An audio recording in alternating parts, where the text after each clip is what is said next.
Louange FM. La radio que j'aime. Salut! Aujourd'hui, face à la Bible, Helmut Fritz, ça m'énerve. Qu'est-ce que ça m'énerve? Qu'est-ce qui t'énerve, toi? Plein de choses, je pense. J'ai un cadeau à faire de chez Zadig et Voltaire. Le pull où c'est marqué rock, mais y a la rupture de stock.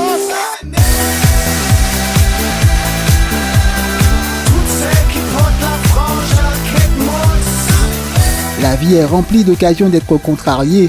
Au travail, à l'école, en vacances. Parfois, on a l'impression que les autres sont tellement cons et ça nous énerve. N'est-ce pas? J'entre chez Weston, une blondasse au téléphone me dit: Je peux vous aider?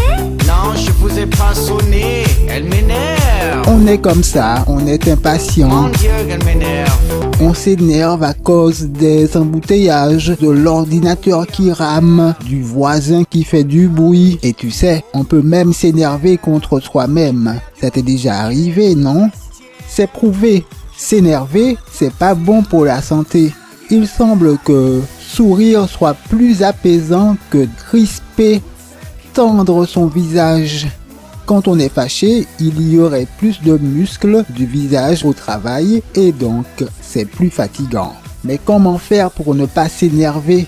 Comment rester cool? Est-ce que c'est possible? Dans l'histoire de David, le roi David, il y a un épisode intéressant à propos de la colère et de l'apaisement. David ne régnait pas encore. Il fuyait le roi Saül qui cherchait à le tuer. Il se cachait de lieu en lieu avec ses hommes. Un jour, il a envoyé un message à Nabal, un homme très riche qui possédait 3000 brebis et 1000 chèvres. David apprit au désert que Nabal tondait ses brebis. Il envoya vers lui 10 jeunes gens, auxquels il dit: « Montez à Carmel et allez auprès de Nabal. Vous le saluerez en mon nom, et vous lui parlerez ainsi. Pour la vie soit en paix, et que la paix soit avec ta maison et tout ce qui t'appartient. Et maintenant, j'ai appris que tu as les tondeurs. Or, tes bergers ont été avec nous. Nous ne leur avons fait aucun outrage, et rien ne leur a été enlevé pendant tout le temps qu'ils ont été à Carmel. Et voici précisément la demande de David. Donne donc, je te prie, à tes serviteurs et à ton fils David ce qui se trouvera sous ta main. » Comment Nabal a répondu à David, qui était, on le rappelle, gendre du roi et futur roi, et qui, de plus, avait protégé ses bergers et ses troupeaux. A-t-il été généreux envers David? Nabal répondit aux serviteurs de David: « Qui est David et qui est le fils d'Isaïe? Il y a aujourd'hui beaucoup de serviteurs qui s'échappent d'auprès de leur maître.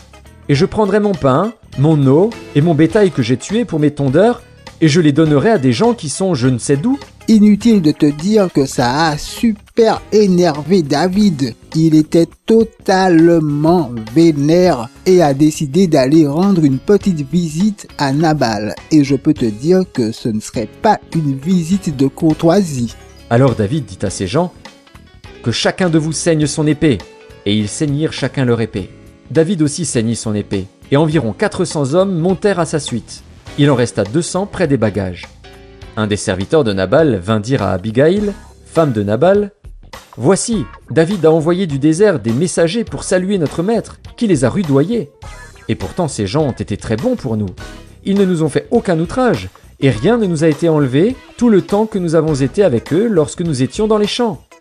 Ils nous ont nuit et jour servi de muraille, tout le temps que nous avons été avec eux, faisant paître les troupeaux. Sache maintenant et vois ce que tu as à faire, car la perte de notre maître et de toute sa maison est résolue, et il est si méchant qu'on ose lui parler. » La fin de cet épisode est riche en leçons. Avant que David ne se venge de Nabal, la femme de ce dernier a envoyé de la nourriture à David. Abigail prit aussitôt 200 pains, 2 outres de vin, 5 pièces de bétail apprêtées, 5 mesures de grains rôtis, 100 masses de raisins secs et 200 de figues sèches. Elle les mit sur des ânes, et elle dit à ses serviteurs: « Passez devant moi, je vais vous suivre. » Elle ne dit rien à Nabal, son mari. Montée sur un âne, elle descendit la montagne par un chemin couvert. Et voici, David et ses gens descendaient en face d'elle, en sorte qu'elle les rencontra. Écoute ce que David avait dit. David avait dit: « C'est bien en vain que j'ai gardé tout ce que cet homme a dans le désert, et que rien n'a été enlevé de tout ce qu'il possède. Il m'a rendu le mal pour le bien. Que Dieu traite son serviteur David dans toute sa rigueur, si je laisse subsister jusqu'à la lumière du matin qui que ce soit de tout ce qui appartient à Nabal. » Écoute la suite. Lorsqu'Abigaïl aperçut David, elle descendit rapidement de l'âne, tomba sur sa face en présence de David et se prosterna contre terre. Puis, se jetant à ses pieds, elle dit « À moi la faute, mon Seigneur. Permets à ta servante de parler à tes oreilles et écoute les paroles de ta servante. Que mon Seigneur ne prenne pas garde à ce méchant homme, à Nabal, car il est comme son nom. Nabal est son nom, et il y a chez lui de la folie. Et moi, ta servante, je n'ai pas vu les gens que mon Seigneur a envoyés. Maintenant, mon Seigneur, aussi vrai que l'Éternel est vivant et que ton âme est vivante, c'est l'Éternel qui t'a empêché de répandre le sang et qui a retenu ta main. Que tes ennemis, que ceux qui veulent du mal à mon Seigneur soient comme Nabal. Accepte ce présent que ta servante apporte à mon Seigneur et qu'il soit distribué aux gens qui marchent à la suite de mon Seigneur. Pardonne, je te prie, la faute de ta servante, car l'Éternel fera à mon Seigneur une maison stable.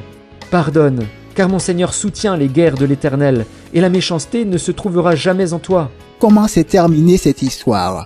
Abigaïl est rentrée chez elle en trouvant son mari ivre en train de faire un festin de roi.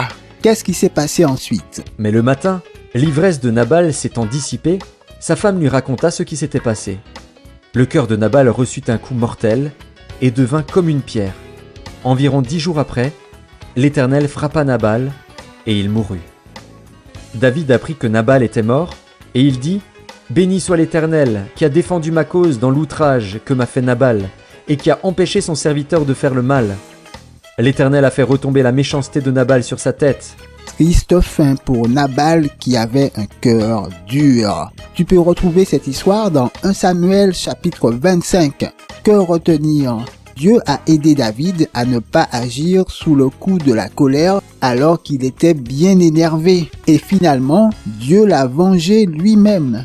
Bien sûr, Dieu ne va pas permettre que tous ceux qui t'énervent perdent la vie, ni que les choses qui te font perdre patience disparaissent forcément. Bien souvent, on s'énerve simplement parce qu'on ne cultive pas la patience, la tolérance et l'amour.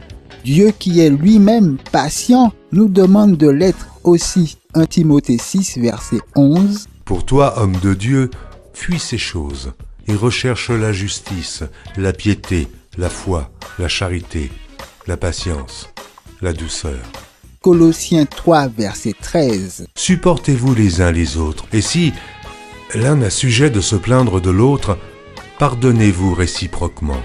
De même que Christ vous a pardonné, pardonnez-vous aussi.